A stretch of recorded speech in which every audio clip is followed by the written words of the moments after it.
जय माता दी भक्तों।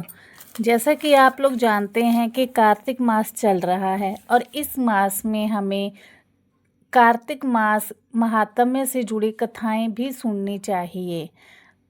तो इसीलिए आज मैं आपके समक्ष बोल रही हूँ कथा सीता माता की नित्य-नेम की कहानी। जब श्री राम जी को वनवास हुआ था तब सीता माता जी ने 12 वर्ष तक नित्य-नेम की कहानी कहने का नियम ले रखा था। वे राम जी को रोज कहानी सुनाती थीं। राम आए, लक्ष्मण आए, देश के पुजारी आए, नित्य-नेम का नेम लाए। आओ राम, बैठो राम, तपी रसोई जीमो राम, माखन मिश्री खाओ राम, दूध पताशा पियो राम।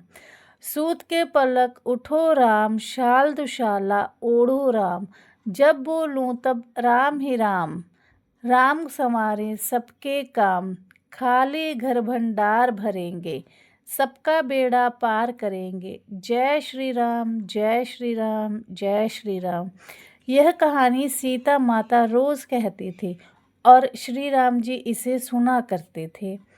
एक दिन श्री राम जी को लक्ष्मण जी के साथ किसी काम से बाहर जाना पड़ा तो सीता माता बोली, मेरा 12 वर्ष का नित्य नेम का नियम है, अगर आप बाहर जाएंगे तो मैं अपनी कहानी किसे सुनाऊंगी। राम जी ने कहा, तुम कुएं पर बैठ जाना और जो औरतें पानी भरने आएंगी तुम उन्हें नित्य नेम की कहानी सुनाना। सीता माता जी कुएं पर जाकर बैठ जाती हैं। तभी एक स्त्री आई। उसने रेशम की जरी वाली साड़ी पहन रखी थी और उसके हाथ में सोने का घड़ा था। सीता माता ने उसे कहा कि आओ बहन, मेरी नित्य नेम की कहानी सुन लो।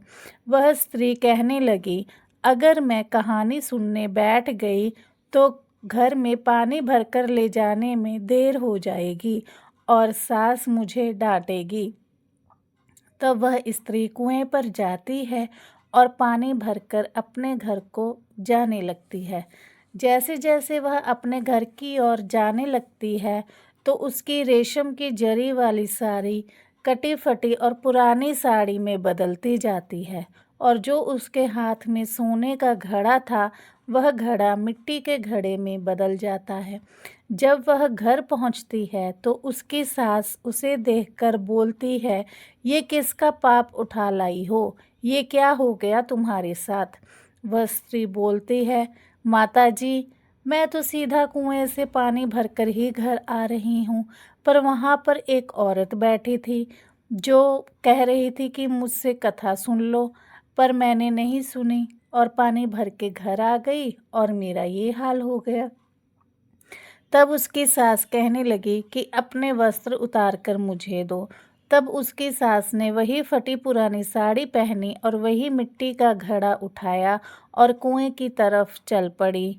तो वहाँ सीता माता बैठी थीं। सीता माता कहने लगी, आओ मेरी नित्य नेम की कथा सुन लो। तो वो सास कहने लगी, एक बार नहीं 4 बार सुनूंगी, सुनाओ। तो सीता माता जी ने उसे नित्य नेम की कथा सुनाई। जैसे ही वह स्त्री कथा सुनकर घर वापस आने लगी तो उसकी वह फटी पुरानी साड़ी रेशमी जरी वाली साड़ी में बदल गई और जो उसका मिट्टी का घड़ा था वो सोने के घड़े में बदल गया।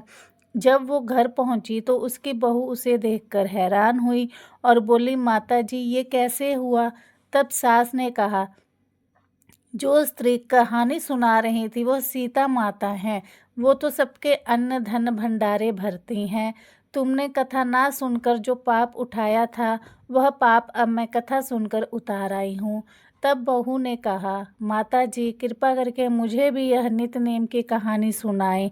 तब सास और बहू कहने लगीं कि हम रोज़ सुबह पहले नित्य नेम की कहानी करा करेंगे।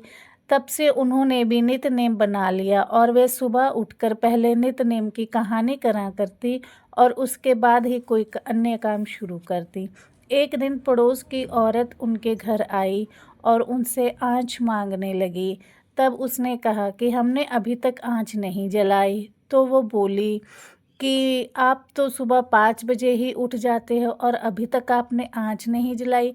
तब वो कहने लगी कि बहन, पहले हम सीता माता की नित्य-नेम की कथा करते हैं, उसके बाद ही अन्य कोई काम करते हैं। तो जो पड़ोस की औरत थी, उसने भी जिज्ञासावश कहा, कृपा करके मुझे भी नित्य-नेम की कहानी सुनाएँ। तो उसने भी नित्य-नेम की कहानी सुनी और वो भी हर रोज़ नित्य-नेम की कहानी सुनने लगी। इसी तरह सीता माता ने उस पड़ोस की औरत पर भी कृपा करी और उनके अन्न धन से भंडारे भरे और घर में हर तरह की खुशियाँ आई। जैसे सीता माता जी ने सबके भंडारे भरे, वैसे हम सबके भंडारे भरें, हम सबकी मनोकामनाएँ पूरी करें।